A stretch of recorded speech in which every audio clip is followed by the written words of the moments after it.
Hi guys, and welcome to this week's reading vlog where we're going to lock in together and I'm going to be attempting to read 500 pages a day every single day for the span of the next 1 week to kind of get through some of my TBR before I head out on vacation, because frankly that is my idea of fun. And so let's just hop right in.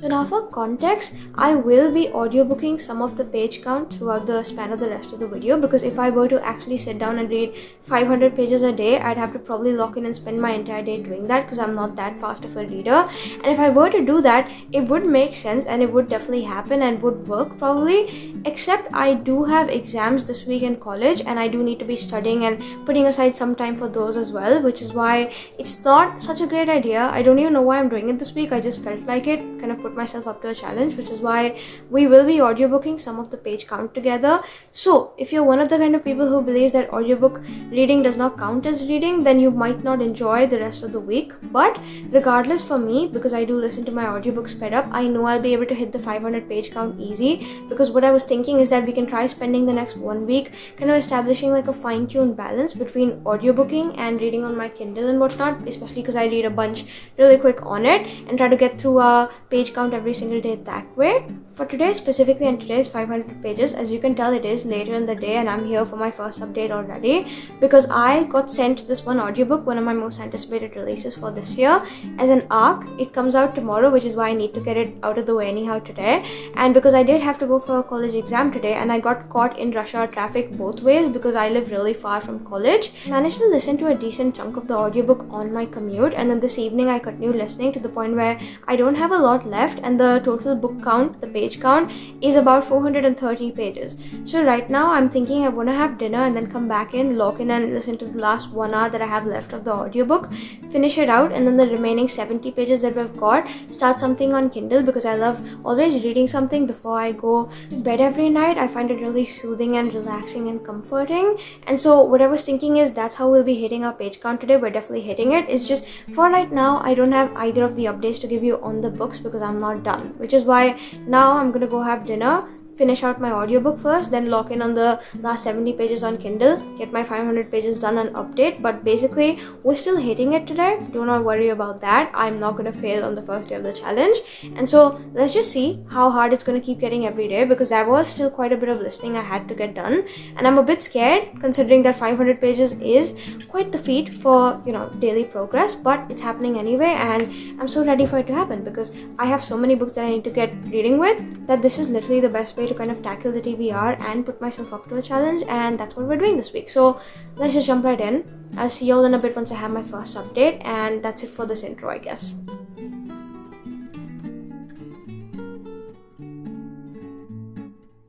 Okay guys, so it's now day 2 of the challenge. It's Tuesday, so I'm here to catch you up on a bunch of updates because I finished all of yesterday's reading yesterday itself. I'm currently working towards finishing today's reading, though I don't have a lot left, so I'll be done within the next hour.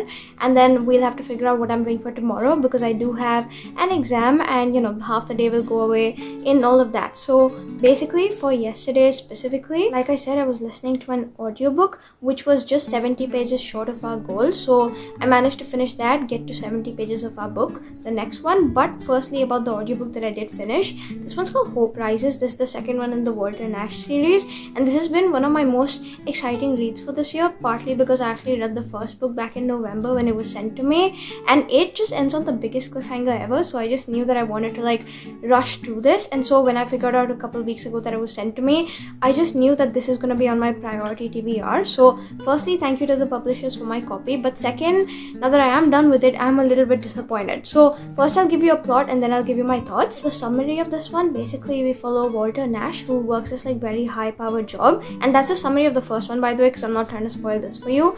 But something happens and suddenly now he becomes like an FBI informant basically for this criminal mastermind operation run by this one woman called Victoria Steers, and her job essentially is to take down the United States of America. And so he's basically working on a national level to kind of figure out her secrets and whatnot and kind of give them up to the FBI so they can kind of save basically the nation, except he ends up getting caught. His family is completely ripped apart and destroyed, and he has to go undercover, underground, change his entire personality and his entire identity, physical traits as well to kind of blend in and become a whole new person, so he can now go ahead and infiltrate her group again, but this time as part of a revenge plot because he lost everything that was dear to him at this point.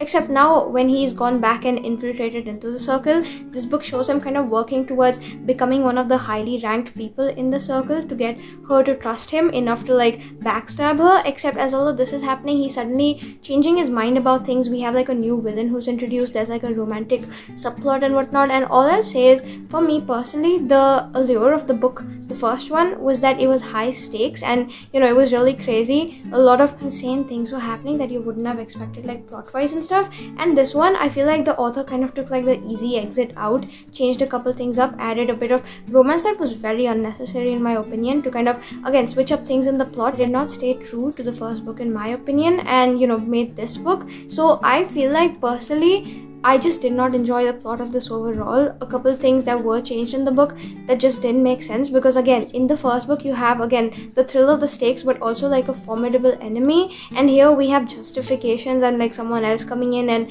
all of that to say is it wasn't really my favorite. I'm not trying to spoil it for you. All I'm just saying is that maybe if the plot stayed more true to the way it was going in the first book, with more focus on the action and the mystery of it rather than throwing in unnecessary other elements, I feel like I definitely could have enjoyed this. But I personally did not, at least not as much as I enjoyed the first one, because that was like 4.5, nearly a 5. But having read this now, I'm so disappointed because it did not live up to the first book in my opinion, which is why I'm gonna give this 3.5 stars. I was like really bored throughout, not having the best time. I genuinely nothing about this really shook me. I was there anyway to see the story play its course out, and now that I'm done reading it, at least I can say I've read it, if you know what I mean. So 3.5 stars. Moving on from this, because this was 70 pages short of our 500 goal yesterday, I read 70 pages of this new Kindle book, and that, oh my god, I think that might be on the road to becoming one of my new favorite books ever, because I've only read a little bit, but can I just say I'm obsessed. I can't stop thinking about it. Today I actually wanted to go ahead and read the rest of that book and whatnot towards our goal, but like I said, tomorrow I have an exam. It would be faster if I got through an audiobook today, because I need to go and study and do a couple of other things as well, which is why I did not go ahead and read that book fully. I have gone ahead and picked up a different audiobook for today's reading, but today's audiobook is actually 370 pages long, which means we're 130 short of our 500 goal, which is why I'll be picking up the Kindle book again for the remaining like little bit and whatnot, doing all of that as part of my bedtime reading, which is not going to be an inconvenience of any sort because I'm enjoying it so much. I can't wait to see where that story goes. So all in all to say, I need to go ahead and finish out the last like again half an hour of today's audiobook, because I have just a little bit left to go and conclude it out, as I'm going ahead and getting all my stuff ready for tomorrow, and then I'll probably go study for my exam, my paper, because there isn't a lot left for that anyway. And then in the night before bed, when I'm locking in, I'll get my 130 pages read of the Kindle book, because that one I'm just so excited to get to. I'm literally vibrating just thinking about it, because it's just such an amazing book overall so far. Definitely hooked me in. I can't wait to see where that specifically goes. But yeah, those are my plans for tonight basically, because I don't have a lot of reading left in that sense, and that's what I'll be doing. So tomorrow I'll come in and update. Hopefully we'll be able to finish the Kindle book out tomorrow, because after that I don't really have a paper until Saturday, which means I have all the time in the world to do what I want, and then we'll figure out what we're picking up next. But basically those are the plans for today and tomorrow. We'll just end up having to see what I end up doing. Maybe I'll start a different audiobook on the commute as well to make up for the remaining page count and whatnot tomorrow. And basically a whole bunch of things to say that I still have a bit of reading to do, so instead of procrastinating, I'm going to get to it now, and I'll update you all once I have the next book done. So those are the plans for today, and that's it. Bye.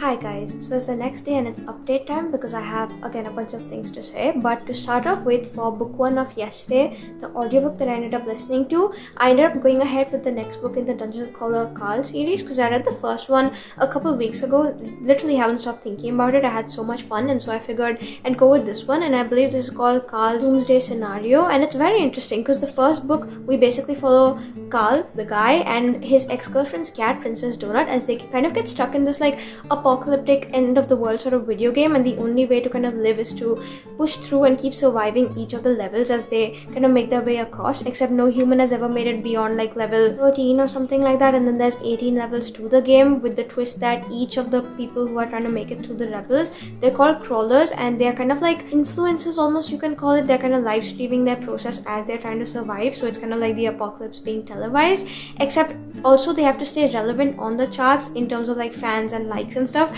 for it to kind of continue, so they keep getting perks so they can keep advancing. Otherwise, you know, they'll fall behind on the charts, things won't be so great for them. And this book specifically, we continue their journey and whatnot as they finally make it to level 3, because there's like a bunch of new decisions to make. They have to choose their race and class for this series and whatnot for the rest of it, but also they're getting like a bunch of new quests and stuff, and you know, trying to upgrade follower count and keep going viral, but at the same time also figure out the side quest situation. And you know, there's like a bunch of murders happening throughout the level, so they need to solve who's behind it and all of that. And overall, all I'll say is it's a very interesting book. I feel like it's a great series overall if you want something that feels like a palate cleanser, but it's also interesting enough that it sucks you in, because this truly, it's just such a good book. It's a great balance between like sci-fi but at the same time like a thriller, but also it gives like those retro playable character sort of video game vibes. And I had so much fun kind of listening to this out, because literally I binged it in a day, but also because I feel like this entire series is like no plot, all vibes. And I know there's a plot, there is an overarching story that, you know, will make sense as I keep going to the rest of the books. It's just for now, at some point I was just vibing with what was going on. I wasn't even sure, but I was having a great time just because there's a bunch of quests and, you know, things they have to go through with as they're kind of making it in the level, and then there's their humor and whatnot, but also the mystery situation, and that was really fun to read about. But then there's like their power-ups and stuff, and it's all very interesting. So overall, I will say it sucked me in. It isn't like the sort of series I'll be thinking about, you know, for a longer duration of time, because maybe it's just not my cup of tea in that sense. It's not like something that'll have like a lasting impact on me, but for what it was in the moment, I had a great time listening to it anyway, and I'm gonna give this like 4 stars. Can't wait to read the rest of the books in the series and see where it goes off, because again, we end on somewhat like a cliffhanger. I want to get to the next book now, and I literally cannot wait. So overall, it is a fun series if you literally just want all fun, no seriousness, even though, you know, it's literally the apocalypse. But yeah, it's fun, it's great overall, and I read this. To continue with the rest of our page count, I ended up kind of reading out the rest of it. So I believe this was like 370 odd pages. So the 130 I had left, I ended up reading it on my Kindle, and then today I actually had an exam, so I didn't get the Kindle book done. I'm only halfway through that. But for today's page count specifically,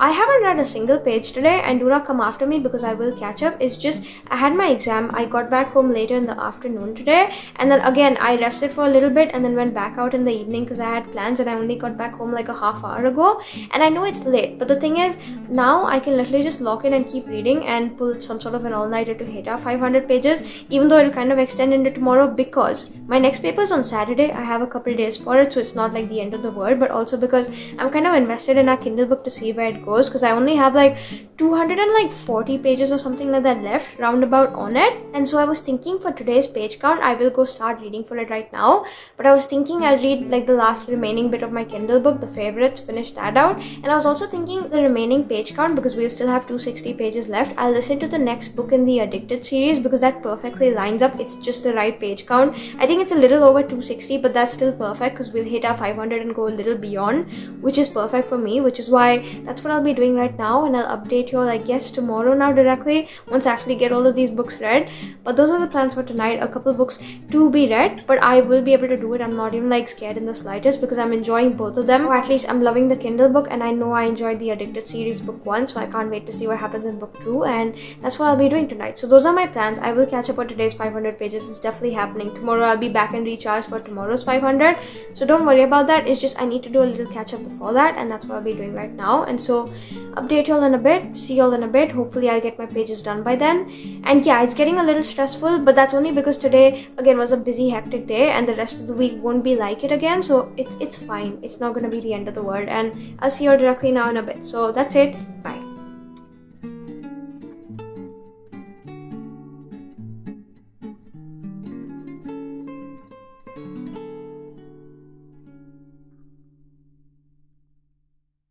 Hi Hi guys, so it's the next day, it's the next update time because I have again quite a few things to say, but for today's 500 pages, I'm all complete. I caught up on yesterday's, I caught up on today's. I have time now after dinner to sit down and start locking in early on tomorrow's because day after I do have a paper I'd like to be studying tomorrow. But all in all to say, I'm feeling so proud of myself, so I came in for a couple of book updates because I managed to finish 3 books today. Sounds insane, but I did it, and so that's kind of like the perks of reading 500 pages a day as well instead of doom scrolling. And so here we are. For the first book, I went ahead and finished The Favorites, the one I was reading on Kindle, as part of halfway of yesterday's 500 pages. And this one, basically in it, for like a quick premise, we follow Katerina and Heath. And when she was younger, Katerina's always dreamed of wanting to become like a Olympic skater and whatnot. So she grows up, she's trying to fulfill that dream. When she meets Heath, they obviously start deciding to like partner right off the bat. They've got like undeniable chemistry on and off the ice. The sort of intensity that Kat has got with winning and whatnot, Heath has got sort of with her and trying to be enough for her. So you kind of watch the two of them when they're younger as they start progressing and whatnot. Almost like a slice of life the few years following that, you know, they're in the Olympics and stuff. She's doing everything to win, he's doing everything to be enough. There's a quote in there somewhere that talks about how, you know, he's so down bad for her that he literally mastered a whole Olympic sport to spend time together, except something happens and the two of their partnership sort of comes to an end, and suddenly now it's 20 years later, there's this whole documentary that's coming out trying to speak about what actually went down between the two of them. And the documentary is sort of interviewing their inner circle, so their, you know, friends, some of their rivals, some people who were just like on the judge panel and whatnot, some media people, just trying to figure out what actually went down and kind of come up with the true story. Except we have Katerina obviously who did not approve of this, and now she wants to come out and leave her own legacy the way she wants it. And so she's coming out with her own sort of perspective of what actually went down between the two of them. And this book is basically that. We have some chapters wherein it's in her perspective, then some that keep flipping back over to the documentary and how they're kind of gossiping and trying to figure out what actually went down between the two of them. And you throughout it all still see the sort of obsession the two of them have with each other, but with this almost sense of foreboding, because every time there's like the interview parts and whatnot in the documentary that come across the page, they always end in some sort of cliffhanger that always tease this sort of like dark foreboding thing that's going to happen between the two of them. And then you get her chapters on her perspective of how she's feeling about what actually went down. And it's crazy because they don't catch a break ever, but throughout it all there's so much yearning, there's so much like love for the two of them. And even though it's messy and sort of toxic, I will say it, I enjoyed this book so much. I wasn't able to put it down, obviously, as we can tell, but also because I haven't stopped thinking about it. I'm like genuinely so obsessed with it. I'm hyper fixating, and now I can't wait to read more of this author's backlist because this book, in my opinion, was incredible. This would make like a great show if it ever gets adapted, but also the whole storyline and the sort of like dramatic twists and stuff you get, and especially the ending, honestly, that was criminal. I was trying not to cry. So overall, I had a good time reading it. It is a longer book, but I sped through every second and had the best time. So I'm going to give this like 4.5 stars. I don't know why, it's just not quite 5, but if I keep thinking about it, it might be. So yeah, overall, so happy I got to it now. So happy I read it off my TBR because it was such an incredible book. And this is what I mean when I say it have some older books on your TBR that you get to and then you realize that they were little gems waiting for you to read them, because I've had this on my Kindle for a year at this point. I literally got it exactly a year ago, and I've finally gotten to it now, only to realize that it was such an incredible story. I just took too long to get around to it, but now that I have, I had the best time ever. And just know that if you want something that's heartbreaking but also like with yearning and stuff, this is perfect. For some reason my mind keeps drawing parallels between this and the new Wuthering Heights movie that came out, even though that's a little more tragic, because again, that's been another hyperfixation of mine for the past couple of weeks, ever since I watched it in a video a couple of weeks ago.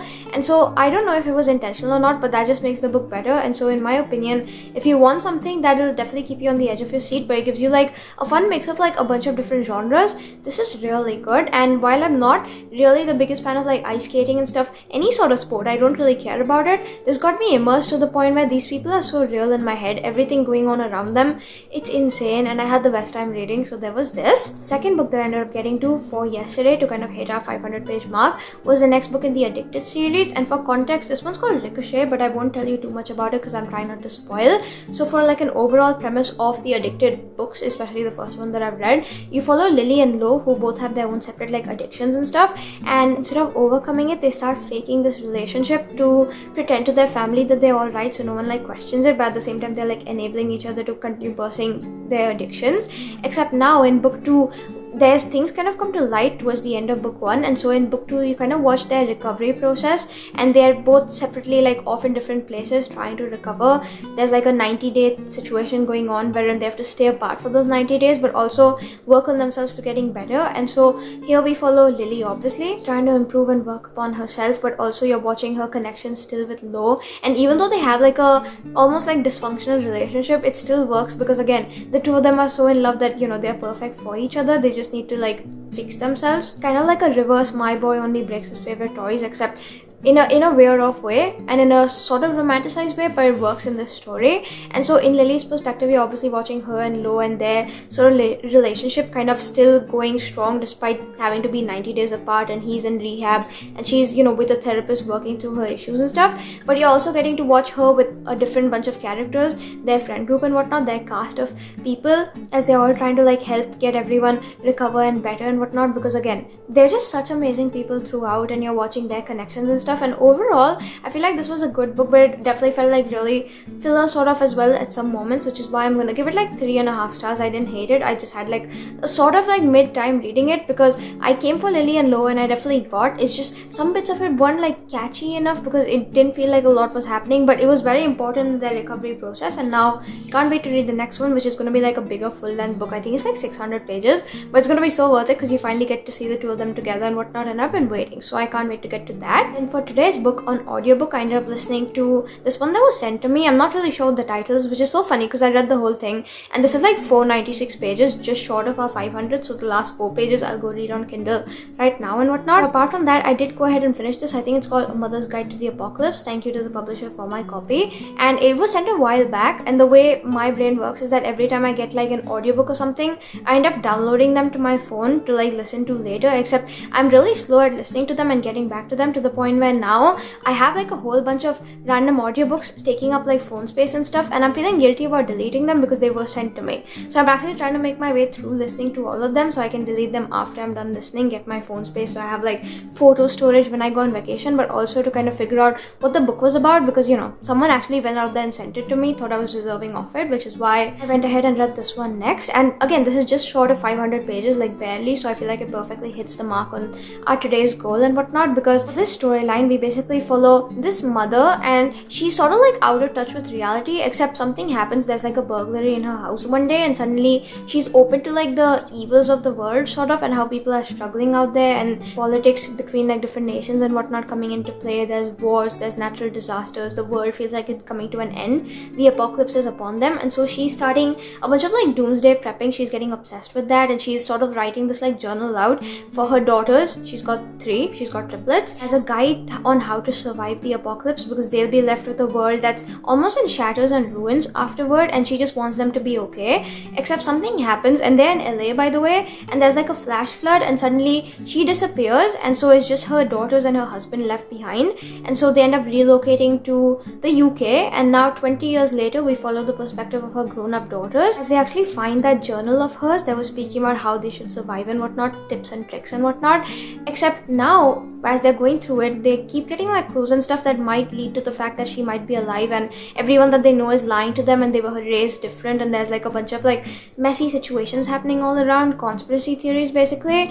And you know, now they want to get down to the bottom of the truth, so they need to figure out what they're doing next, and that's basically the storyline. Try to find her if they can, figure out what's actually happening, what lies are being told, and to uncover that. And for me personally, this just feels like the wrong book to have read at the wrong time, because with the kind of things that are happening in the real world and whatnot, and the way this is almost parallel to that, but at the same time this situation is like worse, it gave me such bad anxiety reading it, number one. And number two, it feels like long email that just could have been an email rather than being made even more prolonged into a book, because I feel like the same couple points are repeated throughout the whole plot. It just feels too dragged out for me. And apart from that, I feel like the whole thing with her doomsday prepping and stuff, and the stuff she writes in her journal, it feels like an extended Tumblr post. So in my opinion, this book was really slow, did not catch my attention. There was like one twist at the end, and that too fell flat for me, which is why I'm gonna give it like 2 stars maybe. Even the audiobook, they're all like British and whatnot, but their accent feels so fake the way the narrator was doing it that I hated every second of listening to it, and I was just happy to be done, which is why unfortunately I didn't have a great time with that as well. Just not my cup of tea. Maybe I shouldn't just be picking up books like this, but I'm done with it now, and I definitely got a little phone storage out of it, so I think overall it's alright. Yeah, with that we have hit today's goal. I will go read the last remaining 4 pages. Technically I read yesterday's books. It kind of spilled into today because I didn't have the time to read all of it yesterday, but technically I read more than a 500 page mark yesterday, and then that makes up for today's lack of 4 pages. But still, I'll go ahead and pick something up on Kindle now, kind of catch up on that, and I'll directly see you all now tomorrow for tomorrow's reading. But yeah, so far I just feel so good. On top of things, those were my book updates, and I'm gonna have dinner now, so I'll update you all in a bit once I start tomorrow's reading. But again, so far keeping up with the challenge, reading a bunch of books that I probably wouldn't get to, but at the same time I did find a banger today, and that still made my day. So overall I'm not disappointed. The favorites was just my favorite at this point, and yeah, we just need to bring back that level of yearning. So hopefully I'll find like a romance or something that feels that way again. I'm gonna go now, so I'll see you all in a bit, and bye.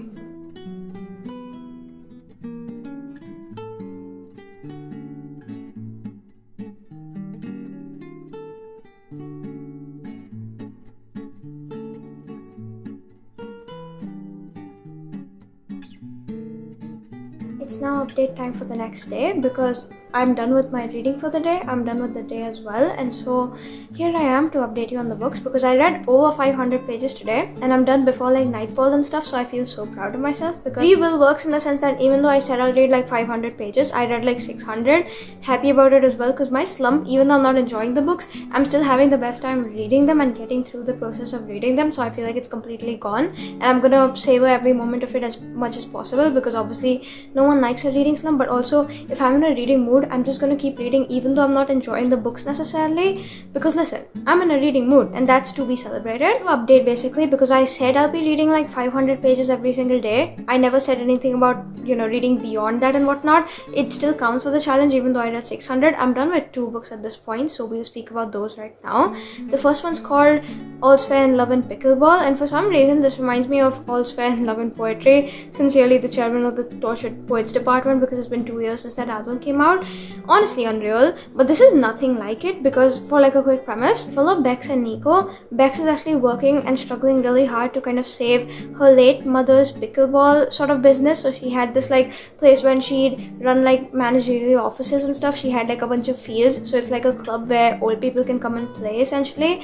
And now the problem is that her mom's passed away. This is like the only bit she's got left of her mom, but she's also struggling with like debt and financial issues and whatnot, and she doesn't really have any support, but she's still trying to keep it running because you can genuinely see that she cares for that place. She treats it like an extension of her because it's part of what her mom left behind. And so there's Bex obviously working towards trying to find a solution to keep it afloat and whatnot. Then we have Nico. He's like a washed up tennis player almost. He's very famous, or infamous I guess, for being the one who throws tantrums on the field and whatnot, except a few years ago he almost had to like retire, you can call it, because of an injury, and now he's looking to get back into tennis again, except he wants to train as he's doing that, and because he's going to be spending the summer in their small town, because he also wants to look after his aunt, who is one of the old people who plays at the club, because she actually got injured earlier. He ends up like signing up to play in this girl Bex's club, but as they start spending more time, they realize that obviously there's like sparks there. It's like enemies to lovers almost, until they transition and whatnot. At some point there's like a fake dating element introduced. At some point they realize that there's this pickleball competition that's being hosted, that if she can win the prize money, that would do like favors in turning around her business, and he wants a good reputation because he wants to get back into tennis. So they decide they'll fake date, kind of work their way through the competition, try to win it, except they're falling for each other. The feelings are very real, and for me personally, he's just such a man-child. The way the small quirks of the way he would behave, I was trying not to roll my eyes the entire time I was reading the book because they would get like permanently stuck because it was just so bad, his character. And then we have Bex, who's such like a strong woman, but for him she's literally crazy, and just their connection and whatnot, it's so physical right off the bat that I hated every second of it. There was no emotional nothing at all. Even the third act conflict, it felt so stupid and unnecessary, and the entire book we're building towards that pickleball tournament and whatnot, but towards the very end the author completely skips it. you don't really know what happens. The ending is completely rushed and you don't get to see that happen. So overall, I feel very let down. This was the summer I actually wanted to go ahead and try pickleball because, you know, it's been going viral over the internet recently, but also because for your exercise, and when I'm going on vacation, I will. It's just hopefully this book doesn't put a damper on my spirits doing that, because I was truly so excited to get like a pickleball romance because I wanted to read that and then, you know, get immersed into the sport myself and have a good time overall. But this book unfortunately wasn't a good time for me personally, so thank you to the publishers regardless for sending me my copy. It's just for me personally did not work, so I'm gonna give it 2 stars. Moving on though, I ended up binging this entire Kindle book, and all I'll say is one of the most incredible books I've read ever. This one's called A Killer Getaway, also sent to me by the publisher, so thank you. So grateful this came my way because I'm not sure if I would have picked it up otherwise. But honestly, this is like the perfect, like, again, summer read, as you can probably tell, because I'm trying to get my summer books in, get hyped up for vacation before I go on it. Here specifically, we follow Lily, and she runs this really successful business, which is why no one really understands why every year she shuts it down over the summer, even though there's like peak sales and whatnot, to go away to work as a lifeguard at this exclusive like Caribbean resort. And she's getting paid wages by the hour and whatnot, and it's like grueling work, but there's like lodging and free room support and whatnot over there, so she's going anyway. And no one knows the whole backstory why, but once it's explained, it really makes sense. Except there's one more thing that comes with it. Every time she's been there, there's some sort of like mysterious circumstance behind someone getting killed or murdered, and then slowly you come to realize that, oh, she's the one behind it. That's why she keeps going back every year, and this is her 5th year going, and it's gonna be her 5th kill, because she is the serial killer at that resort, trying to like take down a new target every single year. The way it works out is that she's going to be spending 4 weeks there every summer, and this is her 5th year doing it. And what she does in the first week is kind of scope out all the toxic people in the resort, so she finds her target, and then throughout the rest of the weeks kind of goes out the way she's going to plan their murder and actually get rid of them and make it look like it was some sort of accident or not necessarily a murder, because no one's onto her yet.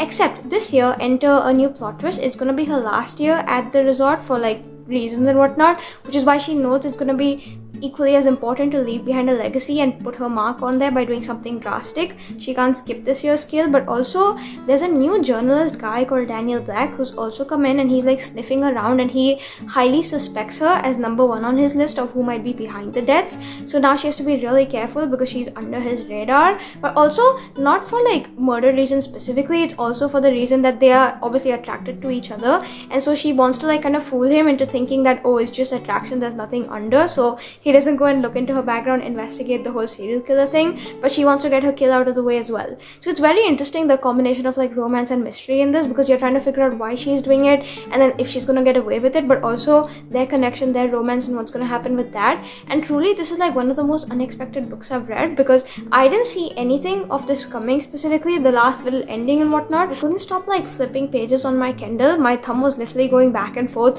trying to figure out, okay, what's gonna happen next, because it had me on the edge of my seat. But also the characters, they felt so human, so real. I was able to sympathize with them. I actually shed tears at some point in this one scene because it's sad, but it makes sense to the story. And so overall, I feel like this was very well rounded. I feel like it came full circle towards the end. It was just such a good book, and it's not often that I read underrated gems like this one, but truly I enjoyed this one so much. And so that's a great example of how sometimes you win, sometimes you lose, like the current theme of this video. But when you do win, the books are so incredible that this one I had the best time reading, which is why I'm going to give it like 4.5 stars easy. Might even go back and reread it at some point next year or something like that, when the details are not exactly fresh in my memory, because this was so good. I had so much fun kind of going along with her. And we all know that in mystery thriller books, female serial killer is one of my favorite like subtropes ever, and this actually delivered on that front because she's like such a genius, but also then the rest of the things coming into play. Truly an incredible read, and I finished that as well because I told myself I'd pace myself,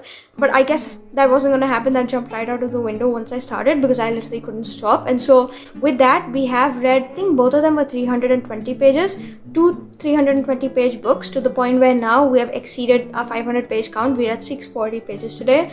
Lots of reading done, but in the best way possible because I had so much fun doing so. And now I'll catch up with you all directly tomorrow once I get more books read. But tonight, I don't know if I'll be catching up and starting tomorrow's progress early because I do need to study for tomorrow's paper. It is Saturday, but tomorrow I do need to be going to college, and somehow I always go during rush hour, which means hopefully I will start the audiobooks for tomorrow and whatnot while I'm stuck in traffic, because that's the best time to truly get some reading in, which is why I'll see you all directly tomorrow once I have the page count done then. But so far, yeah, I'm on top of the world because I read one of the best books ever and I can't stop thinking about it, and I had genuinely such an incredible time.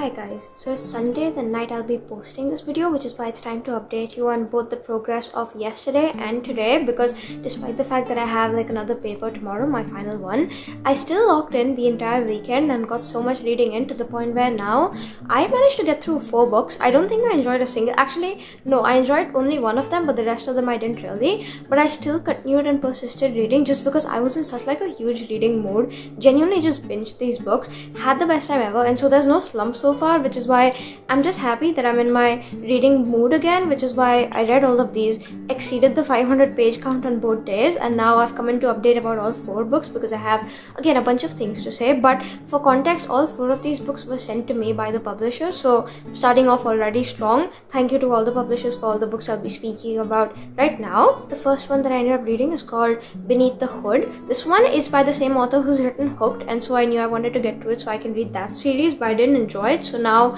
I'm kind of iffy whether I want to pick that up because this wasn't my favorite. For like a quick premise, we follow Jackson. He's like a 28-year-old mechanic and he's working on repairing classic cars so that they can be featured in like Hollywood movies and stuff to kind of fulfill his father's dreams. Except as he's working on it, his boss asks him to kind of keep an eye on his unruly 19-year-old daughter as like an extra in the job, and to impress the boss, Jackson agrees. Except now he starts hanging around Blakely, the 19-year-old daughter, and she's one of the most popular like influencers ever. While she's young, it still got its effects on her to the point where she's cracking under the public pressure, and now that she's hanging out with him and he's looking after her, they like form this connection and whatnot, but nothing can really come off it because number one, he's not necessarily the guy the internet would be happy with if they found out that these two are dating. Number two, he's her father's employee. He would literally get thrown out of the job and then his own father's dreams would not ever be fulfilled. And then the third thing is obviously the age gap, so they have like a secret connection established, but it's not really going anywhere, and that's the story. And for context, please check trigger warnings on this book. It's not an easy read, but also because again, your mental health comes first. Not really something I expected as I was reading it, but it kind of made the read rougher because I feel like the stuff that was discussed in this was trying only to give the characters like background and stuff. It wasn't really as actually part of the story. I feel like some bits of it, especially the way they were portrayed, I don't know why, it just feels like the triggers, they were used in a way to push these characters together and push like a romance upon them, and that just felt so wrong because let the girl just go ahead and be single and deal with her issues before she figures, you know, other things out. Let her work on herself. And so overall, it wasn't really a fun book. It was just very wrong to read about, but also because there was lots of insta-love and physical stuff going on between the two of them, and because she is newly like 19 and stuff,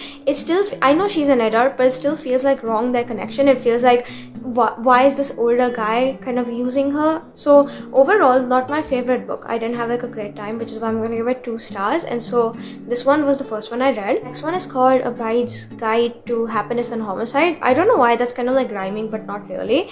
This one is like the 3rd in the series, and it was on my Kindle actually sent, so I was like reading it, and it's not that long, so I managed to binge it in no time. And it did take me a little bit to actually catch up and keep up with the characters that were being introduced because they're already there in like the previous books apparently. And so here there are like enough introductions for you to be able to read this as a standalone, but it takes a bit for you to actually establish the full picture. And so if you're reading it, I would say read it as a series, even though I haven't personally, because again, it was a little bit to keep up. But once I did, for like a quick premise of this one, we follow Dakota, who is like an heiress, and so she basically has inherited this place called the Rose Palace, wherein now it's wintertime and she's hosting her best friend getting married over there. And so it all seems great. Her best friend's gonna have like a Christmas wedding with the love of her life, except when the best friend's fiance's family starts arriving in time for the wedding weekend, things start to go like horribly wrong because now Dakota's starting to suspect that Anton, so the guy her best friend is marrying, his family is like weird and they're trying to sabotage the wedding, except it keeps getting worse to the point where the priest who was supposed to be officiating, number one, apparently he was like fake and whatnot, and number two, this guy was shot and then he was pushed off like the 4th floor balcony or something like that and killed. So now there's like a murder in the scene. Her boyfriend, who is the local sheriff, his name is Charlie, ends up getting arrested on the basis of suspicion and whatnot, and now it's up to Dakota to clear his name and to kind of still let the wedding go about without a hitch and find the true killer without more casualties. And so that's basic premise, and I feel like this book was just a little too convoluted. There were too many things going on to the point where it just felt like, again, too much for like a 250-page book. I feel like some things could have been condensed. Too many plot lines were started and not really finished off in a nice way and whatnot, but then once the final like twist came, it was so dumb to me. It was not worth the entire progress of reading, and so not my favorite book again, but it did give me like Nancy Drew vibes, the ones I would read back in like 7th grade and stuff, so that wasn't too bad, and that's one of the reasons I kept continuing. And it wasn't satisfying enough to make it to the ending, but I'm happy I read it anyway because it's off my TBR now, and this is like another 2-star. The characters were so underdeveloped, not really fleshed out. Everything was just supposed to be like a cliched small town setting and whatnot. Everyone's like nice, and then there's like the suspicious people who are behaving like too suspiciously, and there's like only 2 suspects and you can kind of make out who the person is. So overall, again, not the best book ever, but I did finish it out as well. The next book that I ended up getting onto, this one's called Writing Mr. Wrong, and we have Gemma in this, who she's just gotten out of her divorce and whatnot, and before that, when she was with her ex-husband at this point, he used to like be very discouraging, so she's kind of lost hope in life, except now that she's out of it, she wants to try her hand at like writing books again, because she wasn't able to when she was with him. He used to drag her down, so now if she gives it a shot, maybe it'll go great. Except as she starts her progress in it, she realizes that people don't like reading like romance books when the main male character is a nice guy, so she decides she'll change things up, make it more suited and catering to the people who like reading about mean guys and whatnot, and write a mean male main character in her romance story. So hopefully it goes like viral and stuff and people start buying it, and then she can pursue her dreams of becoming a writer. And so she decides that she's actually going to base it off of, in like loose inspiration, her own childhood crush who kind of wronged her in the end, Mason Moretti. Except Mason at this point in life, he is like a pro hockey enforcer, and so she thinks that no one will discover the connection, but the internet, they're full of sleuths. They catch on very easy, and right off the bat they know it's him that she's referring to in the book, and so that ends up going viral to the point where now people are actually shipping the two of them together because everyone likes a good romance story, to the point where these two now connect after all these years, and they figure out this like fake dating scheme for like PR purposes. Except as they're like hanging out, they start realizing that the stuff that happened all those years ago when they were kids and whatnot, it was like a huge mistake, and maybe they have more feelings involved this time around, and maybe they should pursue something. Except this book, for me, the reason it failed was because, again, number one, the connection was very tell but not actually show, so it was very like physical, insta-lovey, not really working in that sense. I feel like the first 10% of this book was off to a great start because I really enjoyed it, but right after that it started going downhill, and to the point where things were moving between the two of them too quickly and I wasn't really enjoying it. So there's that, but then there's also the way they both have like overinflated egos that when put together, it just does not make a good pairing in my opinion, which is why, again, I just felt so pissed off having to read this because he came across as such like a man-child. At some point he's literally asking her to teach him to be a nice guy, and I don't know, that just, it's common sense. If you want to be a nice person, you just have to use your brains, not do shitty things, but apparently he just does not realize his skull is too thick to realize what he's doing is shitty. And so, I don't know, that just felt so wrong and weird to read about, which is why this one, again, did not enjoy it. 2 stars. And yeah, moving on, because I'm not trying to focus on things I hated, but this was just so boring overall as well. It truly lost its plot at some point, to the point where it was just like all vibes, and if you want to enjoy something like that, it's definitely there, but it was just, again, a mix of everything that just did not work together, which is why, again, 2 stars, did not like it. Now moving on to the final book in this video that I actually did end up enjoying. So all those books to finally say that the final one I got to, I had so much fun with. This one's called What Not to Do on Vacation. I got an audio copy and a Kindle copy, so I kind of alternated between the two, but then I was mostly doing the audiobook because I was really enjoying the narration on that. And this one's kind of like the movie 10 Things I Hate About You, which is one of my favorite movies ever, but like in the style of Emily Henry. So imagine that movie being told by Emily Henry, and this is the book you'll get, because overall, again, my favorite things being combined, to the point where I had so much fun with this because it hit hit every mark. I had the best time ever. For a quick premise, this is more or less about like the sisters, and then we have subplots of romance coming in, which is why you keep that in mind if you want to go pick it up. But we basically mostly follow 3 sisters in this book. We have Savannah, who is the oldest. She has like a secret that she wants to tell her other 2 sisters, but she's actually holding on to it for like the best time to tell them. And so she plans this like vacation trip to the beach town they used to visit back when they were kids and whatnot, and plans all the activities they used to do again back when they were children to kind of have the best summer leading up to when she finally breaks that secret, and also kind of breaks their hearts because it's like sad and it's going to change the course of their lives forever. And so there's her. Then the second sister is Bianca. She's the youngest, and the thing with her is that they think she makes rash decisions, except this time she's actually sure about the decision she's made, because through this AI dating app and whatnot, she found her soulmate, at least she thinks she does, and she met him 5 weeks ago. She met him only online. She hasn't seen his face ever once in real life, but she's ready to now move across the country and marry him because she thinks he is the one. It's just her sisters are not believing in that, and so now her thing is this summer that she wants to convince them to kind of trust her decision and kind of support it, which is why there's her. Finally, we have Cora, who is the middle child, and she's actually the skeptic, so love has never really worked for her, which is why all 3 of them end up hatching this plan wherein Cora is going to use the same AI dating app that Bianca used to kind of find her soulmate in that little beach town. And if Cora does find the soulmate, then, and it does work out for the rest of the 1 month and whatnot, then Bianca can go ahead with her guy and these guys will support and whatnot. Except as it turns out, now Bianca is not really sure about her guy and Cora's falling for her guy. So Cora can't reveal that she's falling for her guy because Bianca still have to go ahead as per the bet. And Bianca's not ready to admit that she might have had, lapse in judgment, which is why there's that story overall with the summer activities, the summer setting, them just trying to reconnect. And overall, I had such an amazing time with this. So many parallels between this and the movie, 10 Things I Hate About You, but also in the best way possible, wherein you get like a mix of everything. I feel like it was just so well balanced out. The characters were so fully rounded, well fleshed out, the dynamic established was so great, and then like the romance, the subplots you were getting with the sisters and whatnot and their significant others, it was just so sweet. I was trying not to swoon the entire time because it was just such an incredible story. I had so much fun reading. I'm so happy that this is the book I'll be able to close this video off on because it was a success in my opinion. Had the best time ever. This is like an easy